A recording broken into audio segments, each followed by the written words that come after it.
খালাতো বোনকে ভালোবেসে পড়েছি এক ফ্যাসাদে। কারণ আমাদের দুই পরিবারের কাছে ভালোবাসাটা এক অন্যায়, আর নিজের কাজিনদের মধ্যে সেটা তো আরও গুরুতর অপরাধ। কিন্তু ভালোবাসা কি আর বলে কয়ে আসে? ছোটবেলা থেকে একসাথে বড় হয়েছে, কারণ ছোটবেলাতে আমাদের দুজনের বাসা প্রায় কাছাকাছি ছিল, তাই প্রতিনিয়ত দেখা হতো। একই সাথে পড়ালেখা আর খেলাধুলা সব মিলে একসাথে বড় হয়েছে। বড় হবার সাথে যখন বুঝতে পারলাম দুজন দুজনের প্রতি অনেক বেশি দুর্বল, তখন একটা বিশেষ ঘটনাকে কেন্দ্র করে দুজন দুজনের প্রতি ভালোবাসাটা প্রকাশ করতে বাধ্য হয়েছিলাম। অবশ্য এর একমাত্র কারণ ছিল তুষি আপু। সেদিন একটা ছেলের সাথে মেয়েটা কথা বলছিল। নিজেকে এসব দেখে কন্ট্রোল করতে না পেরে তুষি আপুর কাছে গিয়ে অনেক বেশি রাগারাগি করেছিলাম। আমাকে রাগ করতে দেখে মেয়েটা যখন জিজ্ঞেস করেছিল, আমি কেন জানি বাচ্চাদের মতো ফ্যাস করে কেঁদে ফেলেছিলাম। চোখের পানি মুছতে মুছতে বলেছিলাম, ঈশান এত কাছে থাকার পরও এতগুলো দিন ধরে যদি এইটুকু বুঝতে না পারো, তাহলে আমার তোমাকে বোঝানোর মতো আর কোনো উপায় নেই আপু। ভালোবাসিস আমায়? যদি বুঝতেই পারো তাহলে অন্য সব ছেলেদের সাথে কেন কথা বলো? তুমি জানো না আমি এগুলো মানতে পারি না? কিন্তু আমাদের পরিবার এগুলো মানবে না ঈশান। আর তুই আমার থেকে জুনিয়র, তাই এগুলো কি করে সম্ভব বল? কেন? তুমি আমায় ভালোবাসো না? সত্যি করে বলবে। যদি না বলো তাহলে আমি আর কখনোই ভালোবাসার দাবিতে তোমার সামনেও আসবো না, আর না তোমাকে ডিস্টার্ব করব। একবার বলো। তুষি কিছুক্ষণ অসহায়ভাবে ঈশানের দিকে তাকিয়েছিল।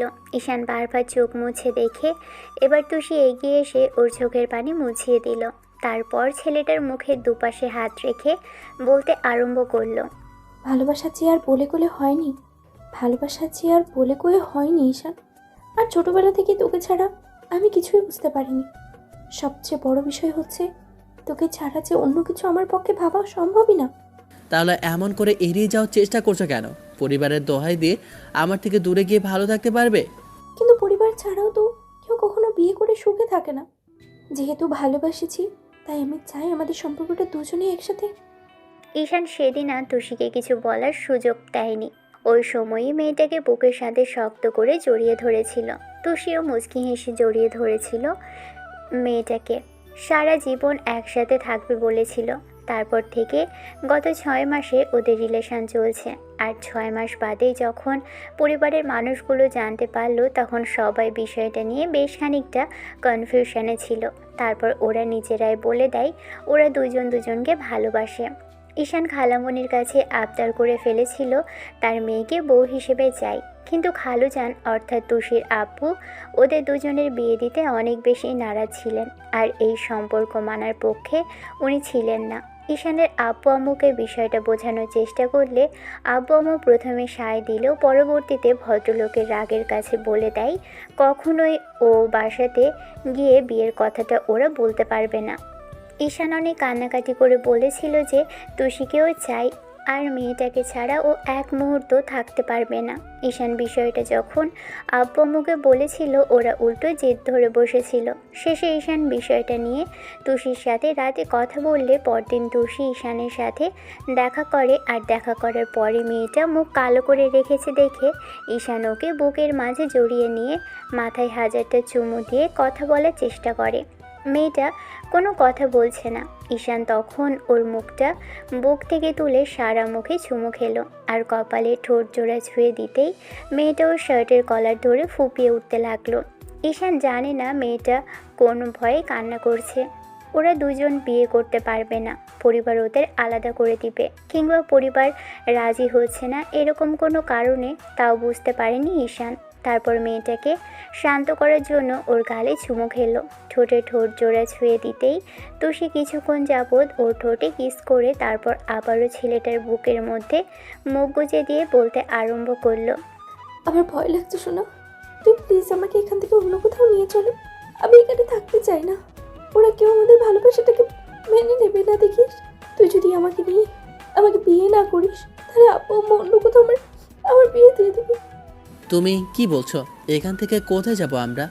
আমার কাছে এই মুহূর্তে যাওয়ার মতো কোনো জায়গা নেই, আর টাকা পয়সা সব কিছু ম্যানেজ করে কি থেকে কি করব আমি বুঝতে পারছি না। তুই আমায় ভালোবাসিস না শোনা? তুই যদি আমাকে পেতে চাস তাহলে আর একটা কথা বলবি না। যদি আমাকে হারিয়ে ফেলতে চাস তাহলে সব চিন্তা করবি। তুই আমাকে নিয়ে চল, দরকার পড়লে আমি জব করব। আর নয় তুই কোনো একটা ছোটোখাটো জব করে সংসারটা চালাস। তারপর পরে আমি চাকরি পেয়ে গেলে তোকে আর কিচ্ছু করতে হবে না জান। কিন্তু পরিবারের বিরুদ্ধে গিয়ে যদি বিয়ে করি তাহলে? তুই যদি পরিবারের চিন্তা করিস তাহলে ওরা আমাকে কত ওরা আমাদের ওদের কখনো মেনে নেবে না। শুধু তুই প্লিজ এরকম জেদ তোরা বসে থাকিস না। তুই যদি আমাকে একটু ভালোবেসে থাকিস, যদি হারাতে না চাস তাহলে আমাকে বিয়ে করে নিবি। তুই প্লিজ আমার আমার আর কোনো কথা বলিস না। আমাকে একটু ভাবতে দাও প্লিজ। এরকম জেদ করো না। দেখো, তাড়াহুড়ো করে যে কোনো কাজ করলে ওরা আমাদের মেনে নেবে না। তোর কি মনে হয় যদি আমরা ওদের বোঝানোর চেষ্টা করি তাহলে ওরা মেনে নেবে? কখনোই মানবে না। তুই প্লিজ এরকম কথা বলিস না জান। এখন তুই আমাকে বল, তুই আমাকে চাস কি না? আর না হলে তুই আমাকে সরাসরি বলে দে যে আমি আর কখনোই তোকে ভালোবাসার কথা বলবো না, আর তোকে বিয়ে করার কথাও বলবো না জান। ঈশান পড়ে গেল মহাবিপদে। তুষি বুক থেকে মুখ তুলে ওর শার্টের কলার ধরে আবারও মুখের দিকে তাকিয়ে বলতে লাগলো, এই কলিজা, তুই না বলেছিলি তুই আমাকে ছাড়া অন্য কিচ্ছু ভাবিস না? তুই কি এতটাই আমাকে এখন বোঝা মনে করিস? আমি কি তোর ভালোবাসাটা ভাবার মতো অযোগ্য যে এখন আর আমাকে তো চাই না? তুই এখন আর আমাকে ভালোবাসিস না জান। তুই তো সেদিন বলেছিলি তোর কিচ্ছু চাই না, আমাকে চাই, আমাকে ছেড়ে তুই ভালো থাকতে পারবি না শোনা। ঈশান কোনো কথা বলছে না, তাই তুষি এবার ফুপিয়ে কেঁদে উঠল। তখন ঈশান ওর চোখের পানি মুছিয়ে দিতে গেলে মেয়েটা ওকে ছেড়ে দিল। অনেক অনেক চেষ্টা করেছি দুজনে, তারপরে তুই বুঝতে পারছিস না যে ওরা কেউ বোঝার মানুষ না? বোঝার হলে অনেক আগেই বুঝতো। যারা নিজেদের ছেলে মেয়েদের ভালোর কথা ভাবে না তারা কি করে বুঝতে পারবে? এই জন্য তুই বলেছিলি তোর আমাকেই চাই। আমি বুঝে গেছি, আমি এখন পুরনো হয়ে গেছি না, সেই জন্যই আর আর তোর আর আমাকে চাই না, তাই তো? আজকে তোর সাথে আমার শেষ দেখা। যদি আমার বিয়ে হয়ে যায় তুই আমাকে দেখতে আসবি না, আর কখনো মনেও করবি না যে তুই আমাকে ভালোবাসতি। এবার তুষি পিছিয়ে যেতে লাগলো। মেয়েটার কথা শুনে ঈশানের বুকের ভিতর কেমন যেন ধক করে উঠল। সাথে সাথে ছেলেটা ওর হাত ধরে ফেললো, তারপর কাছে টেনে এনে বুকের মাঝে শক্ত করে জড়িয়ে ধরে বলতে লাগলো, যা ইচ্ছা তাই হোক, পৃথিবী একদিকে চলে যাক তাতেও আমার কিছু যায় আসে না। আমার তোমাকেই চাই। আমি অত কিছু জানি না। তুমি বলেছো বিয়ে করতে, বিয়ে করে নেব। কোথাও যাবে না তুমি। তুমি আমার সাথেই থাকবে, আমার বুকের মাঝে সারা জীবন থাকবে। লুকিয়ে রাখবো তোমায়। হারিয়ে যাওয়ার জন্য ভালোবাসিনি, বুঝেছ? তাহলে বল, বিয়ে করবি আমায়? করব, আজকেই করব, অবশ্যই করব। আর কখনো এরকম কথা বলবে না। তোমাকে ছাড়া আমি কিছু ভাবতে পারি না। তাহলে বিয়ে করতে চাইছিলি না কেন? পরিবারের সবাই যদি এরকম জেদ করে বসে থাকে তাহলে কিভাবে হবে বলো? ভেবেছিলাম পরিবারের সবাইকে মানিয়ে তারপর। সবাই মেনে নেবে দেখিস। আমরা একবার বিয়ে করে নিই, তাহলেই দেখবি সবাই মেনে নেবে। তুই অন্তত জেদ করে এরকম কথা বলিস না শোনো। ঠিক আছে, আমি আর কিছু ভাববো না তোমাকে ছাড়া। এখন কান্না থামাও, আমি বন্ধুদের ফোন করছি। তুমি তোমার কয়েকটা বান্ধবীকে কল করো। আজকে এক্ষুনি বিয়ে করে নেব। তুষি ঈশানের মুখ থেকে এরকম কথাই শুনতে চাইছিল। মেয়েটা রাগ করে কিছু টাকা আর ওর জন্য তৈরি করা গহনা নিয়ে বেরিয়েছে। বিয়ের পর যে এগুলো কাজে লাগবে সেটা ও খুব ভালো করেই জানে। তুষি জানে ঈশান ওকে ঠিক কতটুকু ভালোবাসে, যার জন্য বিয়ের কথা বললে বেশিক্ষণ বারণ করতে পারবে না। মেয়েটার এক মুহূর্ত দেরি না করে ঈশানের বুকের মধ্যেই লুকিয়ে রইল। ঈশান সবগুলো বন্ধুকে ডেকে নিতেই আধা ঘন্টার মধ্যে সবাই এক জায়গায় জড়ো হলো। তুষি এখনও ছেলেটার একটা হাত জড়িয়ে ধরে কাঁধে মাথা রেখে চোখ জোড়া বন্ধ করে রেখেছে। ঈশানের বন্ধুরা এসে ওদের তাকিয়ে থেকে দেখছে। এবার তুষির বান্ধবীরা এগিয়ে আসতেই তখন ঈশান বলতে আরম্ভ করলো, সোনা পাখি, দেখো সবাই চলে এসেছে। এবার অন্তত চোখ খোলো। আর এখানে বেশিক্ষণ থাকাটা ঠিক হবে না। তুমি বিয়ে করতে চেয়েছিলে না? চলো আজকে এক্ষুনি বিয়ে করে নেব আমরা। ঈশানের কথাতে তুষি তাড়াহুড়ো করে চোখ খুলল।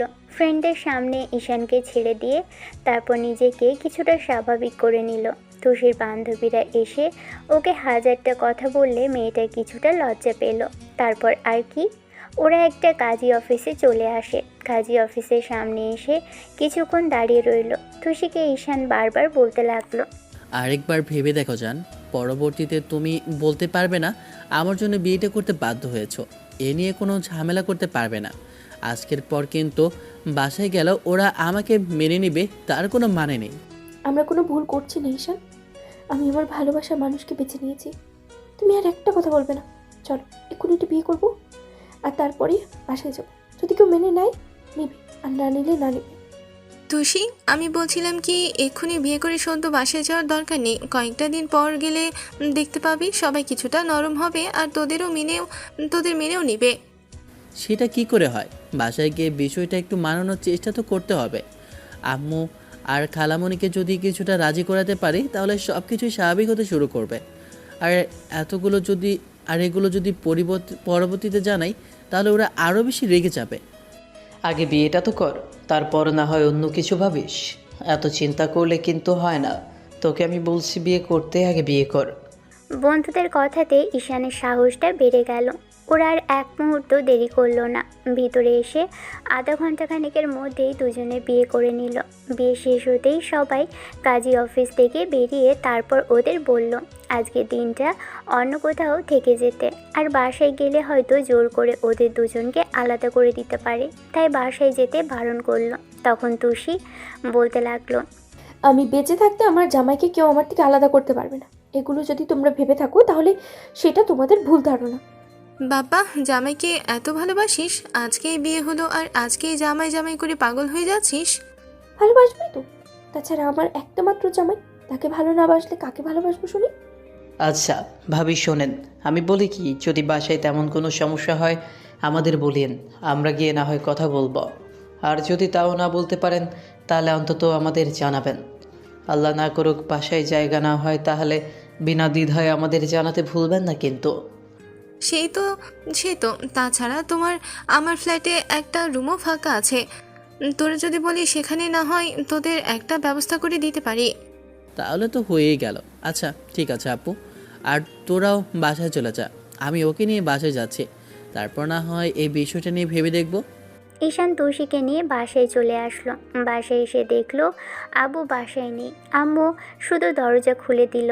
তারপর ঈশান আর তুষিকে দাঁড়িয়ে থাকতে দেখে আম্মু হাঁ করে তাকিয়ে রইল। ঈশান ইশারা করলে দুজনে গিয়ে আম্মুর পায়ে হাত দিয়ে সালাম করলো। তুষি কিছুক্ষণ লজ্জা মাখা চেহারা নিয়ে চুপ করে রইল। আম্মু ঈশানকে কিছু জিজ্ঞেস করবে তার আগেই তুষি বলতে লাগলো, সরি কালামণি, আসলে তোমার ছেলেকে ছাড়া আমি থাকতে পারবো না, তাই আমরা আজকে বিয়েটা করে নিয়েছি। তোমরা আমাদের যা ইচ্ছে শাস্তি দিতে পারো, তারপর অন্তত আর যাই হোক আমাদের আলাদা করে দিও না। তুষি এমন দ্বারা কথা শুনে খালামণি অবাক চোখে কিছুক্ষণ মেয়েটার দিকে তাকিয়ে রইল। তারপর একটা সময় গিয়ে আব্বুর নাম্বারে কল করলো। ভদ্রলোক এরকম কিছু শুনে আধা ঘন্টার মধ্যে বাসায় পৌঁছলো। এসে দেখলো ছেলে আর মেয়ে দুজনেই ডাইনিংয়ে বসে আছে।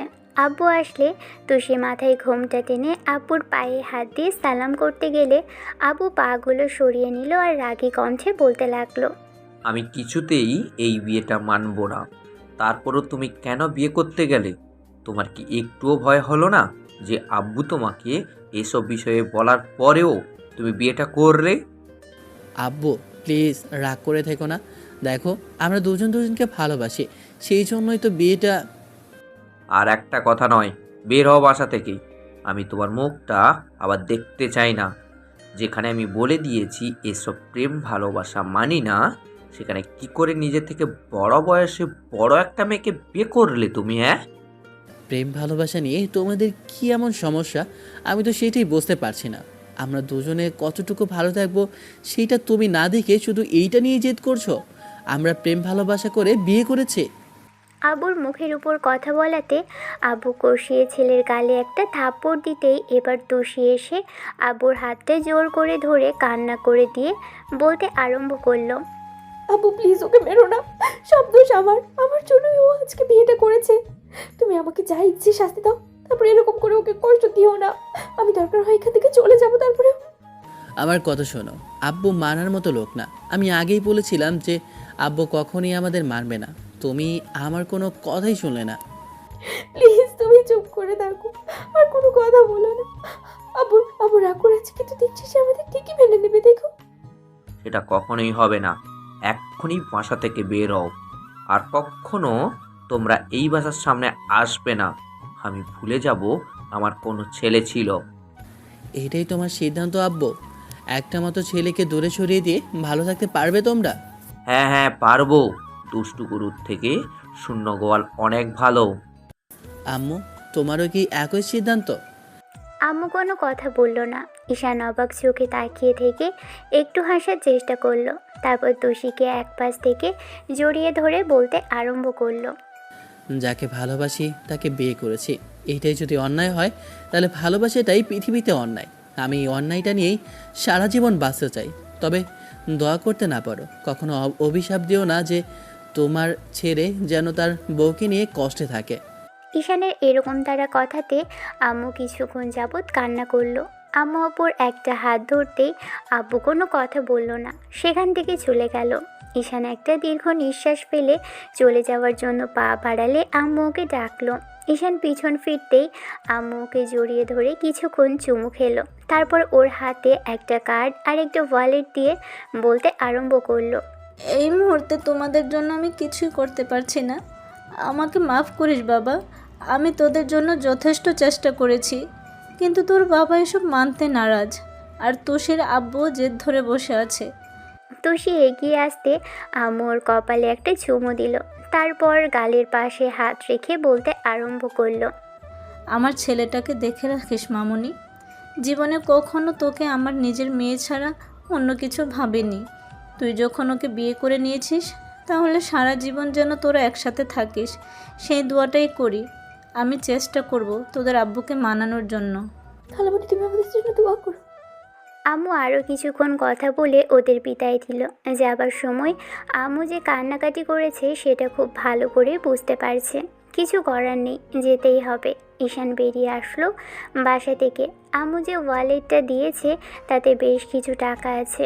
বুঝতে পেরেছে বাসা থেকে চলে আসার পর দুনিয়াটা খুব কঠিন হবে, তাই হয়তো দিয়েছে। আম্মু আসার সময় তুষিকে খুব করে বলে দিয়েছে আম্মুর সাথে যেন ওরা যোগাযোগ রাখে, আর কোনো কিছুর প্রয়োজন হলে যেন ওনাকে সাথে সাথেই জানাই। তুষি ভাবলো অন্য কোথাও গিয়ে একটা বাসা নেবে, কিংবা আজকের মতো ওদের কোনো বন্ধুদের বাসায় থাকবে। আবার পরক্ষণে মনে হলো তুষির বাসায় তো একটাবার যাওয়া দরকার। সেখানে গিয়ে একই পরিস্থিতির সম্মুখীন হতে হলো দুজনকে। তুষির আব্বু বাসাতে ছিল, আর ওদের দুজনকে এরকম করে দেখে বেজায় পরিমাণে রেগে গেল লোকটা। ঈশান খালুজানের পায়ে পর্যন্ত ধরতে গিয়েছিল। শেষে তুষি ওকে আটকে দিল আর কান্না করে বলতে লাগলো। থাক ঈশান, এতটাও ছোট হতে হবে না তোমাকে। আব্বু যেহেতু আমাদের ভালোবাসাটাকে বড় করে না দেখে তাদের যেটাকেই বড় করে দেখেছে, তাই আমি চাই না তুমি অন্তত এই মুহূর্তে ওনার পায়ে পড়ে কিছু চাও। তাতে উনি অন্তত আর যাই হোক দিবে না। তার থেকে আমরা এখান থেকে চলে যাবো, অনেক দূরে চলে যাবো। একমাত্র মেয়ে হওয়ার পরেও যদি আব্বু এত কঠোর হতে পারে, তাহলে আমিও চাই না আমার ভালোবাসাকে ছেড়ে দিতে। ভালোবাসা ছাড়া যে মানুষ সুখে থাকতে পারে না, সেটা আব্বুও খুব ভালো করে জানে। তারপরও কেন জেদ করছে আমি জানি না। তবে আজকের পর আর তোমরা আমাকে দেখতে পাবে না। সঞ্চিতা, তোমার মেয়েকে এক্ষুনি আমার এখান থেকে বেরিয়ে যেতে বলো। এজন আর কখনো আমার সামনে না আসে, তাহলে কিন্তু আমার থেকে খারাপ আর কেউ হবে না, বলে দিলাম। আব্বু, আমাদেরকে আর কিচ্ছু বলতে হবে না, আমরা এমনিতেই চলে যাব। তুমি ভয় পেও না যে আমরা এখানে থাকতে এসেছি। আসলে জানাতে এসেছিলাম, জোর করে তোমরা দুই পরিবারের মানুষগুলো আমাদের আলাদা করে দিতে চেয়েছিলে, তাই বিষয়টা জানিয়ে গেলাম। কিন্তু আজকের পর আর তোমাদের সামনে আমরা আসবো না, যতদিন না তোমরা আমাদের ডাকো। তুমি যদি ভেবে থাকো তেমন কিছু হবে না, তাহলে জীবনের সবচেয়ে বড় ভুলটা তুমি আজকে করেছো। সেটাই যদি হয়, তাহলে ভাববো যে তুমি মেয়েকে কখনো ভালোবাসো। সবসময় নিজের ব্যবসা, প্রপার্টি আর টাকা পয়সার জন্যই সব সময় ছুটেছ, আর সেটা নিয়েই তোমাকে সারা জীবন থাকতে হবে। আব্বু তেড়ে আসতে গেলে ঈশান ওকে প্রোটেক্ট করে সামনে দাঁড়ালো। তুষির আব্বু অবাক চোখে ছেলেটার দিকে তাকালো। এবার ঈশান হাত জোর করে ওনাকে বলতে আরম্ভ করলো। খালুজান, ভালোবেসে বিয়ে করে অন্যায় করেছি, তার জন্য যা শাস্তি আমাকে দাও। ওকে কোনো কিছু বলো না, আর গায়ে হাত তোলো না প্লিজ। যা করার আমার সাথে করো। তোরা এখান থেকে চলে যা, তোদের আব্বু পাগল হয়ে গেছে। দয়া করে এখানে থাকিস না, তাহলে উনি তোদের মেরে ফেলবে। তোরা এখান থেকে চলে যা, আর কখনো এখানে আসিস না, কারণ উনি ছেলে মেয়েদের ভালোর কথা ভাবে না, উনি নিজেদের জেদের কথা ভাবে। দয়া করে এখান থেকে চলে যা তোরা। খালামণি কথাটা বলেই কান্না করতে লাগলো। খালামণির দিকে তাকিয়ে কিছুক্ষণ তুষি কান্নাকাটি করে তারপর ঈশানের হাত ধরে সেখানে থেকে বেরিয়ে গেল। রাস্তা দিয়ে হাঁটছে দুজন। তুষি বারবার চোখ মুছছে। ঈশান মেয়েটাকে টেনে এনে নিজের কাছে দাঁড় করালো। চোখের পানি মুছে দিয়ে একবার শক্ত করে জড়িয়ে ধরে মাথায় হাত বুলিয়ে দিয়ে বলল, সোনা পাখি, তুমি কান্নাকাটি করো না প্লিজ। তোমার চোখে পানি যে আমি সহ্য করতে পারি না। তোমার জন্যই আজকে বিয়েটা করতে হলো বলো। তুমি যদি না বলতে আমি কখনোই বিয়ে করতাম না। আমি জানতাম এরকম পরিস্থিতি হবে। এখন যদি তুমি কান্নাকাটি করো তাহলে কি আমার কষ্ট লাগবে না বলো কলিজা? কষ্ট লাগছে এটা ভেবে যে কেউ আমাদের কথাটা একবার ভাবলো না। ছেলে মেয়েদের নাকি ওরা নিজেদের থেকেও বেশি ভালোবাসে। তাহলে তারা ভালোবেসে বিয়ে করলে সেটা মেনে নেওয়ার জন্য একটাবার ভাবার মতো ইচ্ছেও হলো না। আপু আমাদের এতটুকুই ভালোবাসে, তাহলে কেমন বাবা মা হলো ওরা? এসব কথা বলতে হয় না সোনা। তুমি না আমার থেকে সিনিয়র হয়ে এসব বাচ্চাদের মতো কি কথা বলছো? এখন কথা না বলে চলো আমরা অন্য কোথাও যাই। আর কোথাও তো আজকের মতো একটা দিন থাকতে হবে। তারপর না হয় ছোট্ট একটা বাসা নিয়ে ছোট্ট জব খুঁজে তারপর না হয় দুজনে কাটিয়ে দেব। কিন্তু এই মুহূর্তে কোথায় যাব? তুমি বুঝতে পারছো না যে এই মুহূর্তে আমাদের যাওয়ার মতো কোনো জায়গা নেই? কে বলে যাওয়ার জায়গা নেই? কী সব আজে বাজে কথা বলো। এতগুলো বন্ধু, এতগুলো বান্ধবী, তাদের বাসায় আমাদের দুজনের জন্য দিব্যি জায়গা হয়ে যাবে। প্রায়ই সন্ধ্যা হয়ে এসেছে, তাই বলছি কি আমি মেয়েদিকে একটা কল করি, তারপর না হয় ওর বাসায়। না না, ওর বাসায় গেলে ওর আব্বু আম্মু কি বলবে বলো? তাছাড়া নীলার বাসা থেকে আমার সম্পর্কে সব জানে। বলছিলাম কি, নীলাকে কল করি। ও তো বললো ওর ওখানে একটা ফ্ল্যাট ফাঁকা আছে, সেখানে না হয় আমরা গিয়ে। ঠিক আছে, তাহলে কল করো তোমার বান্ধবীকে। তুষি নীলাকে কল করলো। 2-3 বার বাজতেই মেয়েটার রিসিভ করলো। রিসিভ করে বিষয়টা জিজ্ঞেস করতে তুষি কান্নাকাটি করে সব বললে তখন নীলা ওকে বলল, আচ্ছা, এর জন্য কান্না করা লাগে? তোকে আমি আগেই বলেছিলাম তোর যদি কখনো প্রয়োজন হয় কিংবা যখন প্রয়োজন হবে তখন আমাকে ডাকবি। তাছাড়া তখন আমি বলে আসলাম আর তুই আমাদের সাথে চলে আয়। কিন্তু তুই কি আর আমার কথা শুনলি? কারো কথাই তো শুনলি না। ঈশানের বন্ধু পর্যন্ত বললো, তারপরেও তো গেলি না কারোর সাথে। ঠিক আছে, তুই একটু বাসার সামনে দাঁড়া, আমরা এক্ষুনি আসছি। দুজনে একটা রিক্সা করে 20 মিনিটের মধ্যেই নীলার বাসার সামনে আসলো। মেয়েটা ওর ছোট বোনকে নিয়ে দাঁড়িয়ে আছে। তখন ওরা নেমে দাঁড়াতেই নীলা একটু হাসার চেষ্টা করে বলতে লাগলো, তোদের না তখন বললাম বাসায় যাওয়ার দরকার নেই, সদ্য বিয়ে করেছিস, এখন সবাই রাগ করে থাকবে, এটাই স্বাভাবিক। তাই বলছিলাম কি যে কয়েকটা দিন পর গেলে দেখিস একটু রাগ কমলেও তখন না হয় সবটা মেনে নিত। কিন্তু এখনই বাসায় গিয়ে অনেক বড় ঝামেলায় পড়ে গেলি। আজকের মতো একটা শুভ দিনে এরকম ঝামেলার মধ্যে পড়ার কি খুব বেশি দরকার ছিল? এখন দুজনেরই তো মন খারাপ হয়ে গেল। কি আর করব, তোমার বান্ধবীর যেমন কথা আমাকে তেমনিই করতে হয়। ওর কথার বাইরে কি কখনো করতে কিছু পেরেছি আপু? জিজু, তুমি যা বলেছ এসব বাদ দাও। চলো চলো, এখন বাইরে দাঁড়িয়ে থেকো না। আম্মু তোমাদের জন্য রান্নাবান্না করছে, বলেছে একমাত্র বান্ধবীর বর নিয়ে আসছে, প্রথম দিন কিছু না করলে হয়? এগুলো আবার কেন করতে গেলে আপু? এমনিতেই তোমাকে আমরা এত বড় একটা বিপদের মুখে ফেলে দিলাম, তার উপর আবার। এসব কি কথা জিজু? তুমি আমার একমাত্র বেস্টির একমাত্র জামাই, আর তোমার জন্য কিছু করতে পারলে আমাদেরই ভালো লাগবে। চলো চলো, ভেতরে চলো। সবাই মিলে ভিতরে আসলো। তারপর ঈশান নীলার আম্মুর সাথে কিছুক্ষণ কথা বলল। ভদ্রমহিলা বেশ ভালোভাবেই ওদের সাথে কথা বলল। তারপর দুজনকে একটা রুম দেখিয়ে দিতে গিয়ে ফ্রেশ হলো। কিছুক্ষণ বাদে এবার নীলা এক গাদা নাস্তা এনে ওদের সামনে দিতেই ঈশান কিছুটা অবাক হলো। মেয়েটা পারেও বটে। এবার সে ঈশান আগেও এসেছে, কারণ তুষি ওকে নিয়ে এসেছিল। আর তারপর থেকেই ঈশান ওকে বেশ ভালো করেই চেনে। আর মেয়েটাও বেশ মিশুক স্বভাবের। নীলা জোর করলে ঈশান নাস্তা খেতে লাগলো। নীলা ওদের সাথে কথা বলতে আরম্ভ করলো। তোরা অন্য কোথাও যাবে কি জন্য? আব্বু তো বাইরে বাইরে থাকে, তাই তোরা না হয় আমাদের সাথেই থাক, তাতে আমাদেরও ভালো লাগবে। সেটা আবার হয় নাকি? এরকম করে কারোর বাসায় এতদিন থাকা যায় বল? একটা বাসার ব্যবস্থা করতে পারলে। সেই ঠিক আছে, কিন্তু ওপরের ফ্ল্যাটটা যে মালিক সে তো এখন এখানে নেই, কয়েকদিন বাদেই ফিরবে। তাই বলছিলাম কি যে। সমস্যা নেই, তাহলে আমরা না হয় কালকে অন্য কোথাও গিয়ে।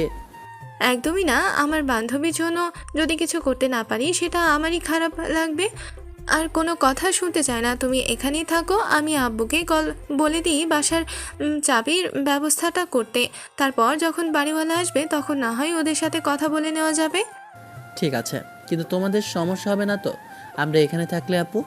আর একবার যদি কথা বলো না তাহলে আমি কিন্তু খুব কষ্ট পাবো। আম্মু বলেছে যতদিন না তোমরা একটা ব্যবস্থা করতে পারছো ততদিন এখানে থাকবে, কোনো চিন্তা ভাবনা করবে না এসব নিয়ে। রাতে ওরা নীলার আব্বু আম্মু আর বোনের সাথে খাওয়া দাওয়া করলো। নীলার আব্বু বেশ ভালো মানুষ, অনেক কথাই বলল। ওদের বলল যতদিন না কোথাও বাসা খুঁজে পাচ্ছে ততদিন ভদ্রলোক বললেন এখানেই থাকতে।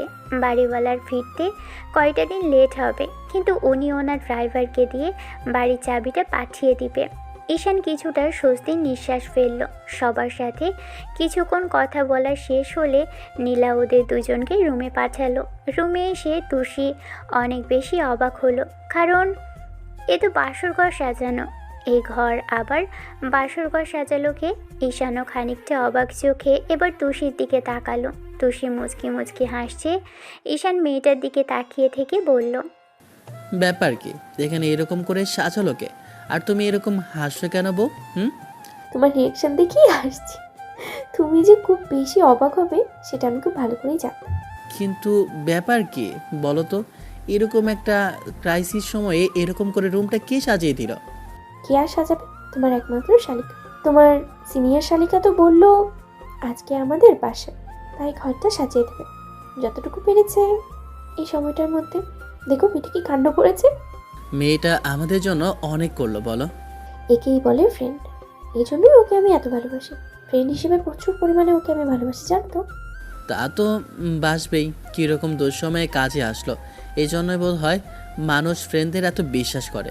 তা যা বলেছ, তবে ওর জন্য আমাদের কিছু একটা তো করতে হবে। কেন, তোমার বান্ধবীরা কি কেউ আছে নাকি?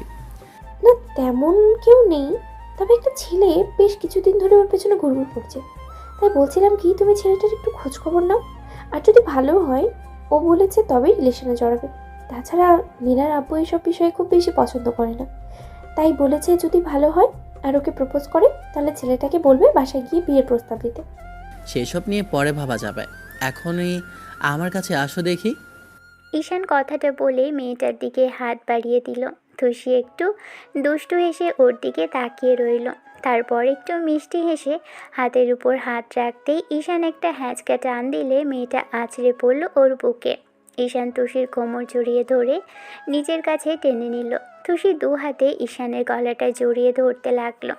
কি ব্যাপার, আজকে আমার সোনা পাখিটা এরকম রোমান্টিক মুডে যে? আজকেই বিয়ে করলাম, তাহলে রোমান্টিক মোডে থাকবো না তো কী করবো শুনি? আর বিয়ে করেছি কি বউয়ের থেকে দূরে থাকার জন্য, নাকি বউয়ের থেকে পালিয়ে বেড়ার জন্য?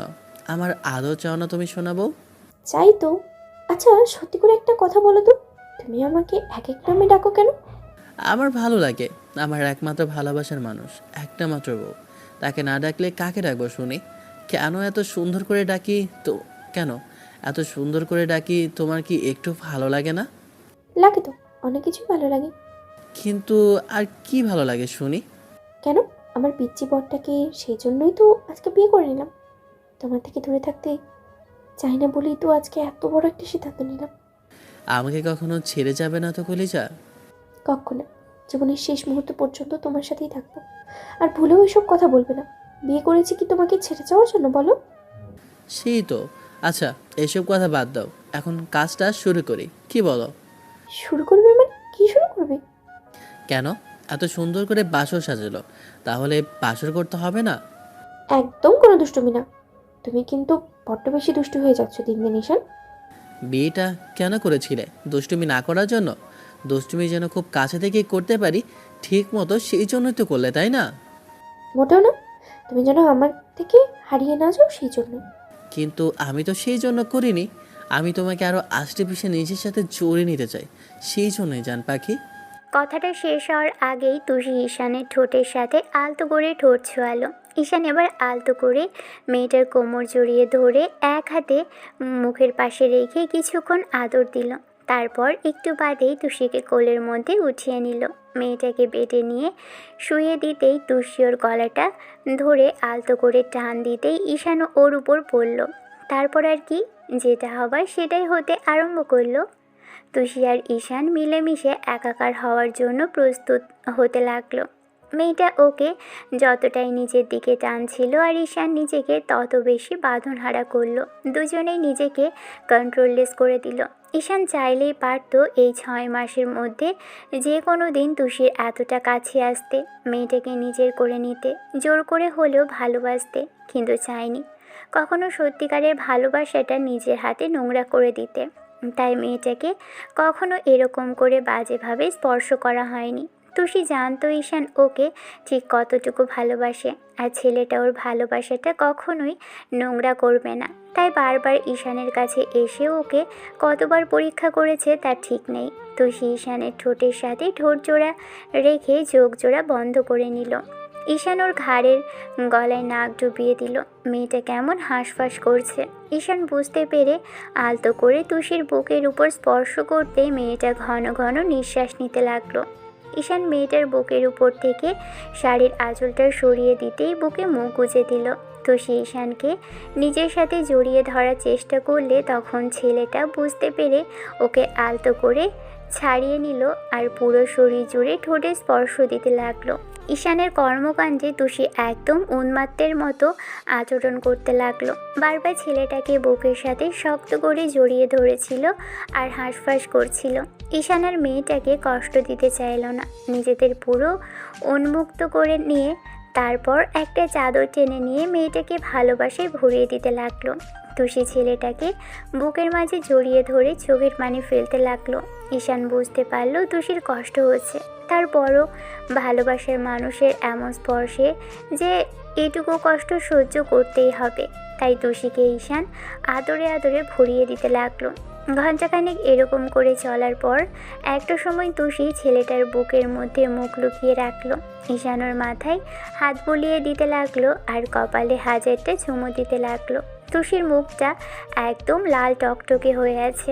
ঈশান জানে মেয়েটার খুব কষ্ট হয়েছে, তাই ওর মুখটা তুলে বলতে আরম্ভ করলো। খুব কষ্ট হয়েছে জানটার? তোমার ভালোবাসা পাওয়ার জন্য এটুকু কষ্ট তো আমি করতেই পারি। তোমার চোখ মুখ এমন লাল হয়ে আছে কেন? নিশ্চয়ই কষ্ট হয়েছে, তাই না জান পাখি? আমি জানি তুমি কষ্টটা বেশি সহ্য করতে পারো না পাগলি। তাতে কি হয়েছে? ওটা তো তোমার ভালোবাসা ছিল। তোমার ভালোবাসার কাছে এটা কিছুই না ঈশান। ওইটুকু কষ্ট মেয়েরা সহ্য করে নিতেই পারে। এত কথা বলো না তো। আমার মাথায় হাত বুলিয়ে দাও। আমার তোমার বুকে ঘুমাতে ইচ্ছে করছে। এতদিনের ইচ্ছেটা আজকে পূরণ হতে যাচ্ছে। তুমি আর কোনো কথা বলো না শোনো। কিন্তু এখন তো আমার আরও আদর করতে ইচ্ছে করছে জান পাখি। এখন আর না বাবু, আবার কাল। এখন আর ভালো লাগছে না, ঘুমাতে ইচ্ছে করছে, খুব ক্লান্ত লাগছে যে এখন। আমি মজা করলাম সোনা পাখি। তোমার সাথে দুষ্টুমি না করলে কার সাথে করবো বলো? ঠিক আছে তুমি ঘুমাও, আমি তোমাকে আদর করে দিচ্ছি। তুষি ঈশানের বুকে মুখ লুকিয়ে নিল। ঈশান ওকে আদর করতে আরম্ভ করলো আর মাথায় হাত বুলিয়ে দিতে লাগলো। দুজনেই কখন যে ঘুমিয়ে গেছে জানে না। পরদিন সকালে যখন ঘুম ভাঙলো ঈশান তারপর বুঝতে পারলো দুজনের শরীরে একটা সুতাও নেই, শুধু শরীরে একটা চাদর দিয়ে চাপা দেওয়া। মেয়েটা এখনও ওকে আষ্টে পিষ্টে জড়িয়ে ধরে ঘুমোচ্ছে। তুষি সারা গলায়, ঘাড়ে আর বুক জুড়ে অসংখ্য লাল লাল ছোপ ছোপ দাগ আছে। ছেলেটার খুব আফসোস হচ্ছে, এত সুন্দরী, কিউট আর ফর্সা আর শরীরে এত দুষ্টু দুষ্টু দাগ ও কী করে দিতে পারলো। তারপর একটু মিষ্টি হেসে মেয়েটার ঠোঁটে আলতো করে ঠোঁট ছোঁয়াতেই তুষি একটু নড়ে চড়ে উঠল। আরও ঘণ্টাখানেক এমন করে চলার পর যখন তুষির ঘুম ভাঙলো বুঝতে পারলো কেউ ওর দিকে ড্যাপ ড্যাপ করে তাকিয়ে আছে। তুষি একটু মিষ্টি হেসে ঘুম ঘুম কণ্ঠে বলতে লাগলো, তুমি কখন ঘুম থেকে উঠলে? এই তো উঠেছে কিছুক্ষণ হলো। তাহলে এমন করে তাকিয়ে না থেকে আমাকে তো একটু ডাকতে পারতে। আমার বউটাকে এই ঘুমন্ত অবস্থায় দেখার ইচ্ছেটা পূরণ না করে শুধু শুধু তাকে ডেকে বিরক্ত কেন করব? কেন? ঘুমন্ত অবস্থায় দেখলে কি হবে? ঘুমন্ত অবস্থায় তোমাকে দেখতে হেব্বি কিউট লাগে জানো। তারপরে এই ড্রেস ছাড়া তো আরও বেশি কিউট লাগছে জান পাখি। ঈশান কথাটা বলেই তুষির নাকের সাথে নাকটা ঘষে দিল আর নাকের উপর একটা চুমু খেতেই মেয়েটা কেমন যেন লজ্জায় কুঁকড়ে গেল। পরক্ষণে আবার চাদরের নিচে উকি দিতেই দেখলো শরীরে কিছুই নেই। এমন কিছু দেখে লজ্জায় একদম চাদরের নিচে গিয়ে ঈশানের বুকের সাথে মিশে গেল। ঈশানোর মুখটা চাদরের নিচ থেকে বের করে নিয়ে এবার কাজের পাশে হাত রেখে বলতে লাগলো। কি হয়েছে জানটার? তুমি না একদম ফাজিল। কি করেছো রাতে দেখেছো? আমার পুরো শরীরে এইসব কি? তাতে কি, আমার তো ভালোই লেগেছে। আমার যে কষ্ট হয়েছে তার বেলায়। স্বামীর ভালোবাসা পেতে গেলে একটু কষ্ট পেতেই হয়। এখন কথা না বলে দেখি, আমাকে একটু আদর করতে দাও। একদমই না, একদম আমার কাছে আসার চেষ্টা করবে না, তাহলে কিন্তু। তুষি কথাটা শেষ করার আগেই ঈশান ওর ঠোঁট জোড়া দখলে নিল। মিনিট 5 পরে ছেড়ে দিতেই মেয়েটা হাঁসফাঁস করতে লাগলো। ঈশান কিছু বলবে তার আগেই মেয়েটা জোর করে চাদরটা টেনে নিয়ে গায়ে জড়িয়ে ওকে ওয়াশরুমে গেল। ঈশান মুচকি মুচকি হাসতে লাগলো। একটু বাদেই মেয়েটা বেরিয়ে এসে দেখলো বেডের উপর একটা শাড়ি রাখা। এমন কিছু দেখে তুষি একটু অবাক হলো আর ঈশান বলল, শাড়িটা কে দিয়ে গেল? তোমার বান্ধবী। ও ওয়েট, নীলা না হয় দিয়ে গেল, কিন্তু তুমি কি এই অবস্থায় ছিলে নাকি? পাগল নাকি? যা দেখার আমার বউ দেখবে, আর অন্য কেউ না। সেটাই কিন্তু নির্লজ্জের মতো এখন এখানে বসে আছো যে। আরে বাবা, ও আসার আগে সব কিছু পরে নিয়েছিলাম তাই। আমি সেটা বলিনি, তোমার সারা মুখে লিপস্টিকের অসংখ্য ছাপ, সেটাই দেখেছো। সব থেকে তো নীলা নিশ্চয়ই লজ্জা পেয়েছে, তুমি কি বুঝতে পারোনি? ঈশান এবার গালে হাত বোলালো। তারপর তাড়াহুড়ো করে ওয়াশরুমে ঢুকে বেসিনের সামনে দাঁড়িয়ে কিছুক্ষণ যাবৎ মেয়েটাকে বকাঝকা করতে লাগলো। এরকম কর্মকাণ্ডের জন্য কাল রাতে দুজনের কেউই নিজেদের মধ্যে ছিল না। দুজনকে দুজন নিজেদের মতো করে ভালোবেসেছে, আর আদুরের স্পর্শ নিজেদেরকে এমনভাবে হারিয়ে ফেলেছিল যে শরীরের এমন কোনো জায়গা নেই যেখানে আদুরের স্পর্শ করেনি। ঈশান গোসল করে ফ্রেশ হয়ে বের হতেই খেয়াল করলো একটা লুঙ্গি আর গেঞ্জি নিয়ে বসে আছে তুষি। এমন কিছু দেখে ঈশান খানিকটা অবাক হলেও মেয়েটা ওকে সেগুলো এগিয়ে দিল। ঈশান সেগুলো পরে নিল। তুষি গিয়ে আয়নার সামনে বসে নিজেকে গোছাতে লাগলো। একটু বাদেই ঈশান গিয়ে ওর পিছনে দাঁড়ালো। ছেলেটাকে এমন দুষ্ট নজরে তাকিয়ে থাকতে দেখে তুষি উঠে দাঁড়ালো। তারপর যখনই ঈশানের দিকে ফিরতে যাবে তার আগেই ঈশান মেয়েটাকে পিছন থেকে জড়িয়ে ধরে পেটের উপর হাত রাখলো। ছেলেটার এমন কর্মকাণ্ডে তুষি বিরক্ত না হলেও একটু মিষ্টি হাসলো। তারপর ওর হাতের উপর হাত রেখে চোখ জোড়া বন্ধ করে নিল। ঈশান চুমু খাবে বলে তুষির ঘাড়ের উপর থেকে চুলগুলো সরাতেই দেখতে পেল অসংখ্য কামড়ের দাগ, কাল রাতে যেগুলো ওই দিয়েছিল। এমন কিছু দেখে ঈশান ওখানটাতে খুব গভীরভাবে চুমু দিতেই তুষি খানিকটা কেঁপে উঠল। মেয়েটা ঈশানের হাত দুটো খামচে ধরে বলতে আরম্ভ করলো, এখন না প্লিজ ঈশান।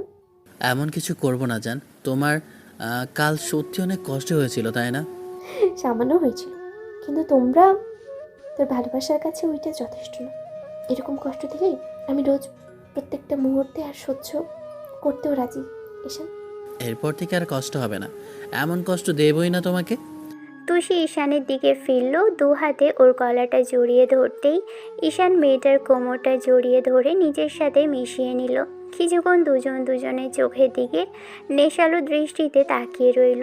নীলা একটু বাদে এসে ডাকতে গেলেই দুজনে খাবার খেতে বসলো।